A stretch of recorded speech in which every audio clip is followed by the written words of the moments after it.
Wakil Bupati Gianyar Made Agus Mahayastra membuka secara resmi G5000 Kite Festival tahun 2016 yang diselenggarakan oleh STT Eka Taruna Banjarmukti Singapadu Gianyar. Pembukaan ditandai dengan menaikkan layang-layang bergambar koster Bali 1 atau KBS dan layang-layang bergambar paket aman. G5000 Kite Festival yang diselenggarakan STT Eka Taruna Banjarmukti Singapadu Gianyar merupakan lomba layang-layang ketiga. Wakil Bupati Gianyar Made Agus Mahayastra secara resmi membuka lomba layang-layang yang ditandai dengan menaikkan layang-layang bergambar koster Bali 1 atau KBS dan layang-layang bergambar paket aman. Menurut Ketua Panitia Lomba, Made Agus Surya Adiputra, lomba layang-layang yang diikuti oleh 600 peserta bertujuan melestarikan salah satu permainan tradisional dan lebih meningkatkan kreativitas masyarakat dalam bermain layang-layang. Bertujuan untuk yang pertama itu adalah melestarikan pepelayanan masyarakat Bali yang dulunya diwarisi oleh nenek moyang, yang semakin hari semakin peminatnya semakin sedikit. Itu tujuan yang pertama. Tujuan yang kedua itu adalah ingin kami dari Turuni Katruna Bakti ingin meningkatkan kreativitas anak-anak di Bali dalam bermain layang-layang.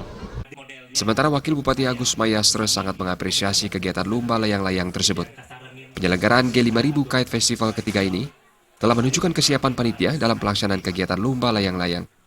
Wakil Bupati Agus Mahayastra yang juga calon Bupati Gianyar ini menegaskan, kegiatan ini bukan saja berfungsi melestarikan salah satu permainan tradisional, tetapi juga menjaga hamparan sawah di wilayah Singapadu. Tanpa sawah yang luas, pariwisata di Gianyar akan hancur. Padahal pendapatan Kabupaten Gianyar sangat bertumpu pada pariwisata. Fungsi daripada bukan saja melestarikan daripada permainan kita di masa lalu, namun menjaga daripada hamparan sawah ini. Bayangkan kalau ini tidak ada sawah ini, bagaimana kita menaikkan layang-layang. Itu satu hal yang mustahil, satu strategi yang kita gunakan untuk bersama-sama, karena tanpa sawah yang luas, pariwisata di Gianyar pasti akan hancur. Dan pemerintahan kita di Gianyar sangat tertumpu kepada pendapatan yang namanya pajak hotel dan restoran. Jadi saya berharap ini berkelanjutan sehingga kontribusi pemerintah kita pastikan kita akan bantu untuk tahun-tahun selanjutnya.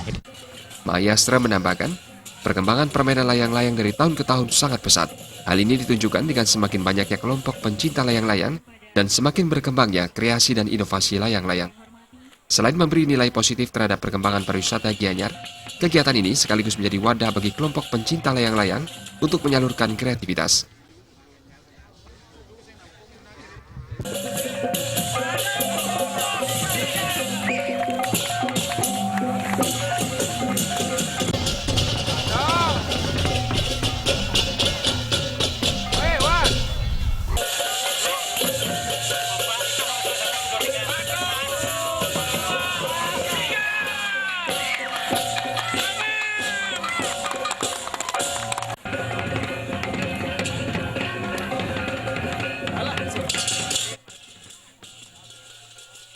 Tim Liputan Bali TV.